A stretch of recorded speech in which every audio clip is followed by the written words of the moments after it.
Hey everybody, I hope you're having a wonderful day. Today's topic, Elon Musk takes 9.2% stake in Twitter after hinting at shakeup. The Tesla CEO has regularly questioned Silicon Valley giants. Twitter shares post biggest intraday surge since IPO in 2013. Now, Elon Musk took 9.2% stake in Twitter to become the platform's biggest shareholder a week after hinting he might shake up the social media industry. Twitter shares surged as much as 27% after Musk's purchase was revealed Monday in a regulatory filing. The gain marked the stock's biggest intraday increase since the first day of trading following the company's 2013 initial public offering or IPO. The stake is worth about $2.89 billion based on Friday's market close. Musk, 50 years old, his more than 80 million followers on Twitter last month asking whether the company adheres to the principles of free speech. After more than 70% said no, he asked whether a new platform was needed and said he was giving serious thought to starting his own. Now, just looking at it from the aspect of someone that acquires companies, you often come to the decision on whether or not you're going to start or make your own or fix something up. Now, there's something to be said about both of those routes. It just really depends on how much startup capital it's going to require, as well as how much advertising will also be required for people to use it. Now, I think in Elon Musk's position, he obviously carries quite a bit of notoriety as well as impact to his choices, his decisions, and the things that he does. So that in itself allows him to move slightly different than most. And when he posted this tweet here on March 25th, 2022 at 2:34 a.m. and did this vote, there were more than 2 million votes, and 70.4% of people said no. So what do we know about this? If 70% of 2 million people are unhappy with Twitter, it's safe to say that the 2 million people do substantially follow Elon Musk, or at least saw that he put this tweet. Now, it's safe to say that Musk could start his own, but the fact that he seems to enjoy not only putting his own fair share of memes up on Twitter, and the fact that he has shown enough capital in order to buy the shares himself, that it makes more sense for him just to purchase. Musk has been one of the biggest personalities on Twitter and has regularly run into trouble on the platform. The Tesla Incorporated chief executive officer is currently seeking to exit a 2018 deal with the U.S. Securities and Exchange Commission that puts controls in place related to his tweetings about the electric car maker. The announcement will be yet another major test for new Twitter CEO Parag Agrawal. And I know I butchered that name, I apologize, who replaced Jack Dorsey after he unexpectedly resigned in November. Agrawal vowed to increase accountability, make decisions faster, and improve product execution. Like for me personally, and a lot of people I know that are successful and I read about that are successful, they're addicted to accomplishing things. Message! Like Elon Musk, for example. He has all the money you could ever want in the world, but he still works like 65-hour weeks. And it's because he's like tied to accomplishing things.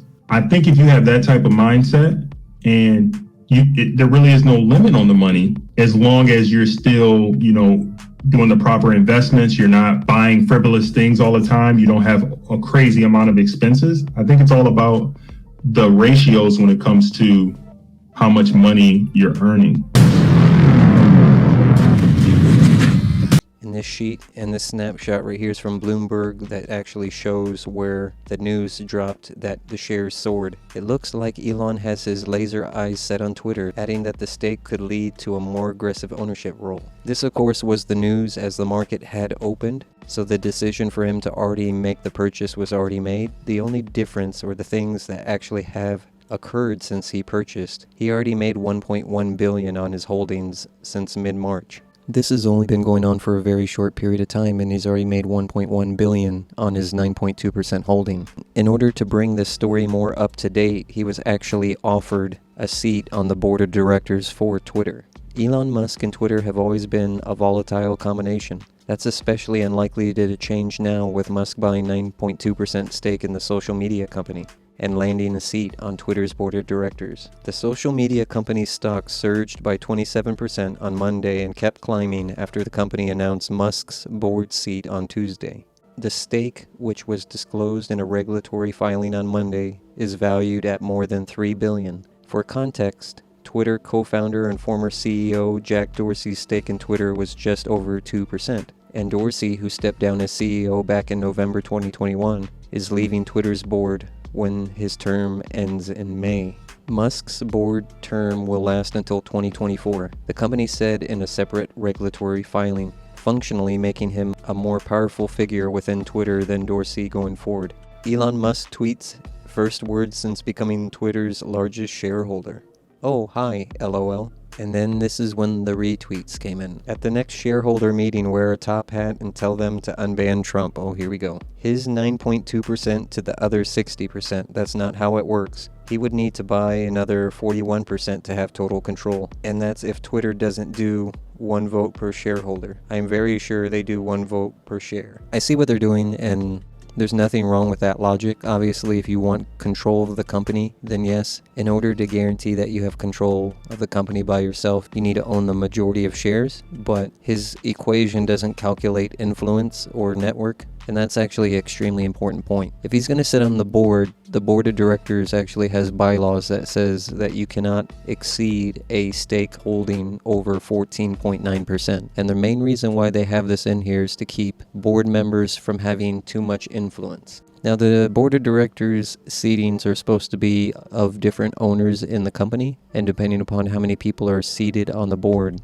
you're supposed to have equal voting rights and be able to propose a sort of direction for the CEO. So in the most simplest of terms, think of the board of directors and CEO relationship much like a taxi. The taxi needs to go to its destination and it has a customer. So the customer is the board of directors, the CEO is the driver. So as the board of directors, if you want to go to the airport, it's up to the CEO to get them there. The CEO has many different choices. He can take several different routes. If the board of directors wants to get there fast, it's up to the CEO to execute whatever the vision is, but the CEO has the choice of the method or the choice of the direction to take the company in order to achieve the goals of the board. So if Elon Musk decided to increase his stock beyond 14.9%, he could simply step down from the board. Whether or not that's something he actually wants to do is something that we'll have to see, or what his intentions were as far as purchasing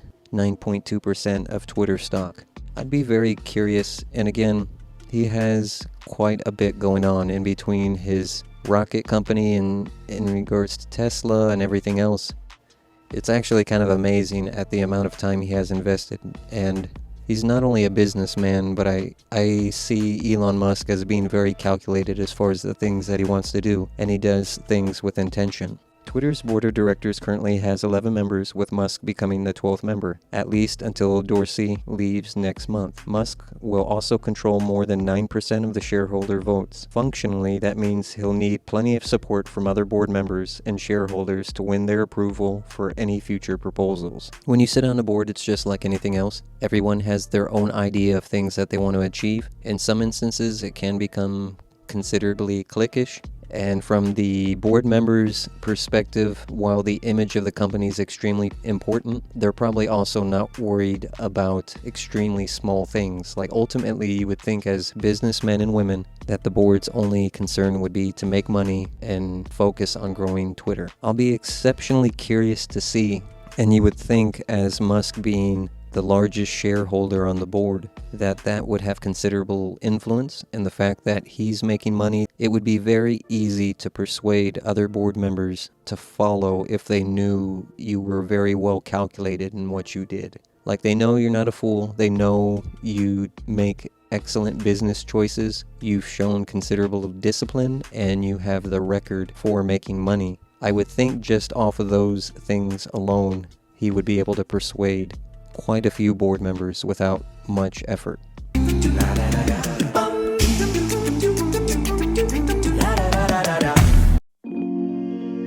Did you learn anything? Successful people are addicted to accomplishing things. It's important to reflect upon your own actions, but even more important to reflect upon the actions of others in order to determine their true intentions or their ambition. Remember that. Message! And remember, you're always welcome here, but we sure as hell aren't for everyone.